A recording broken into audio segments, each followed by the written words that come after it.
Hey friends, and welcome back to another budget commander. A while back, I explored the concept of modular decks with my 2-for-1 modular kicker video. Essentially, we built two distinct kicker decks, a Simic Value deck led by Verizal the Split Current, and a Gruul Burn deck led by Halard the Firefletcher, with both decks sharing an overlapping core section of green cards. This allowed us to build two powerful decks that play totally different while saving a ton of money in the process. The response was great, so I decided to go even bigger this time with my all-time favorite archetype, Auras. Here is my 4-in-1 modular Aura deck. 4 distinct and powerful Aura decks whose total price for all 4 decks is under $100. The way I pull this off is by breaking down the decks into 5 sections. A white core section composed of only white and colorless cards, then a section for each 2-color white pairing, composed of only cards of the second color or multicolor cards, including a commander to lead them. So for example, the Boros section would have only red and Boros cards and be led by a Boros commander. So to play any of the decks, simply take the white core section and any other section, then shuffle them up and you're good to go. And since each section is divided by color identity, it's easy to divide them back into sections after you're done playing with one version. So now we'll go over each section, kicking things off with the white core. The white section is the core of all 4 of these modular decks. White is the primary color of Auras and contains all the best support cards for the archetype. Seriously, check out how many amazing things white does with Auras, especially stuff that it traditionally struggles to do outside of this archetype.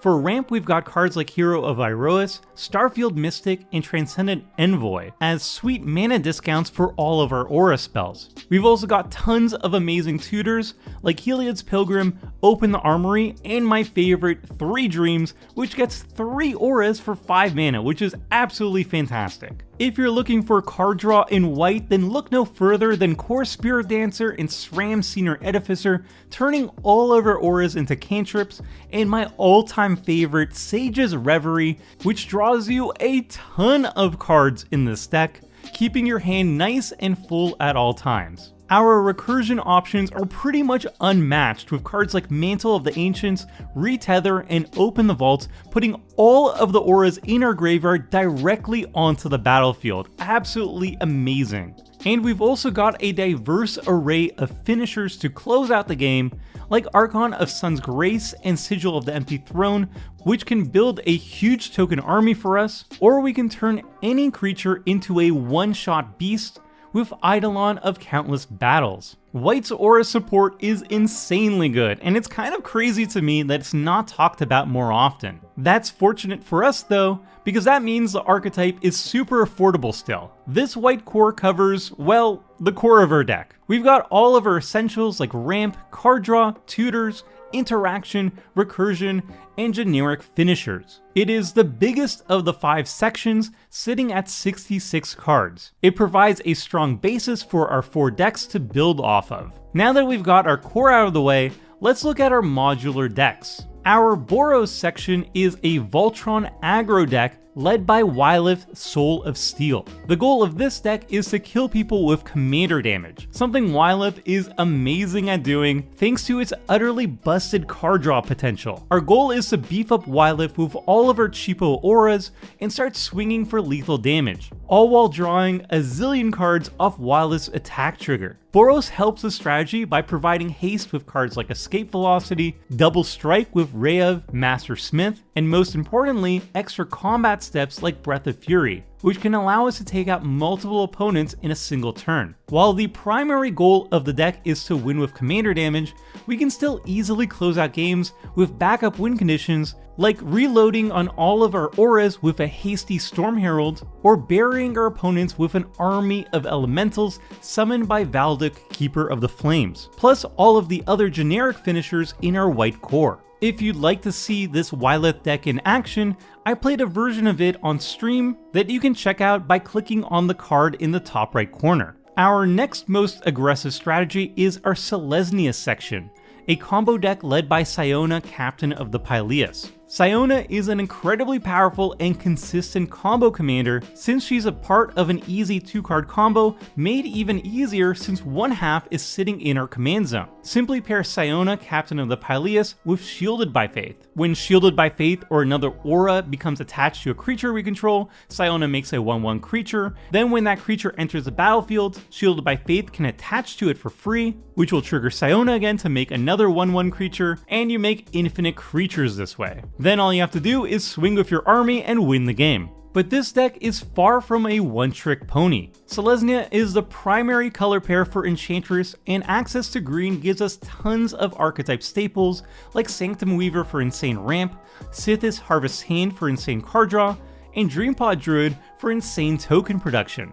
Of all the aura decks here, Selesnya predictably has the most powerful ramp options, which combined with our amazing card draw means we can zoom towards any of our finishers with incredible consistency. If you'd like to see this deck in action, I've done an abridged gameplay video featuring Siona, which again you can click in the top right corner to see. Our Azorius section is a mid-range deck led by Bruno, Light of Alabaster. Bruno has an incredible combat trigger that lets you put all the auras in your graveyard back into play, enchanting it, which in the mid to late game makes Bruno basically a one-shot threat that your opponents must answer immediately. Bruno can also steal your opponent's auras, which is also very neat too. We've added additional ways to strengthen this Voltron plan, quickly filling our graveyard up with auras using Traumatize to mill half of our library, and Sage of Mysteries to mill more incrementally, and boosting Bruno into one-shot territory more easily with Auramancer's Guise and Righteous Authority. But this deck isn't as focused on Voltron like the Boros version is. We can also win by stealing our opponent's best permanents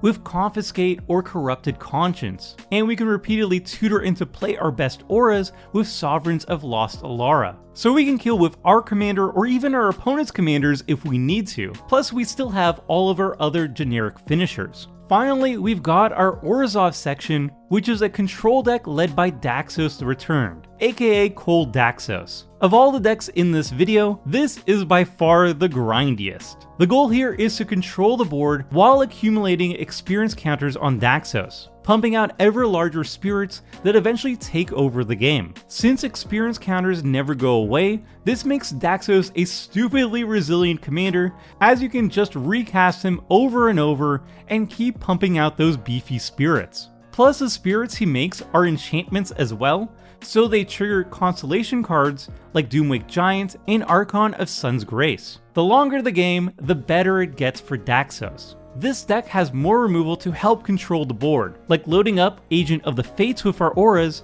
to repeatedly kill off opposing creatures, Agent of Erebos to keep opposing graveyards clear, and the Eldest Reborn to make people throw stuff away and then steal them later. Also, we've got lots of downright fun cards like Hateful Eidolon to draw more cards, Killian Ink Duelist to ramp out our auras super efficiently, and the super obscure card Everstrike as a repeatable self-recursive threat. I just love this card. It's old school, it's so obscure, and it's just such an adorable yet very powerful threat. And that's 4-in-1 Modular Auras. 4 aura decks with distinct playstyles using the same white core cards.